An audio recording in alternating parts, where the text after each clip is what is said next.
Engineering dream zone ஏரியாவில் master promotions படிச்சுட்டு இருக்கேன். ஹையர் செகண்டரி முடிச்சுனே டைரெக்டாக நான் ஜாயின் பண்ணிட்டேன். ஏன் டைரெக்டாக நான் ஜாயின் பண்ணேன், வீட்டில் எங்கேயும் லாங்கில் விட மாட்டாங்கனால தான் பக்கத்துலேயே பார்க்க சொன்னனால சர்ச் பண்ணதில் பக்கத்தில் ட்ரீம் ஜோன் இருந்துச்சு. ஸோ இங்கே வந்து என்கொயரி பண்ணதில் 1 இயர் கோர்ஸ்னு சொன்னனால அது இன்னும் கொஞ்சம் எனக்கு சப்போர்ட்டாக இருந்துச்சு. முடிச்சுட்டு டக்குன்னு ஜாப் போயிடலாங்கிறதுக்காக தான் நான் ஜாயின் பண்ணேன்.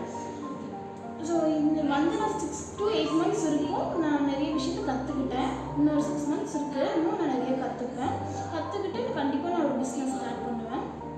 அதுக்கப்புறம் இன்னும் நான் கற்றுக்கிட்டே இருக்கலாம்.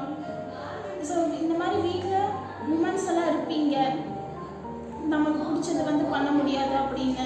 ஸோ சிச்சுவேஷன் இருக்கும், நிறைய ஸ்ட்ரகிள்ஸ் வரும். அதெல்லாம் ஃபைட் பண்ணி தான் நமக்கு பிடிச்சது பண்ணணும்னா நம்ம ஃபைட் பண்ணி தான் வெளியே வரணும். கண்டிப்பாக ட்ரை பண்ணுங்கள், எஃபோர்ட்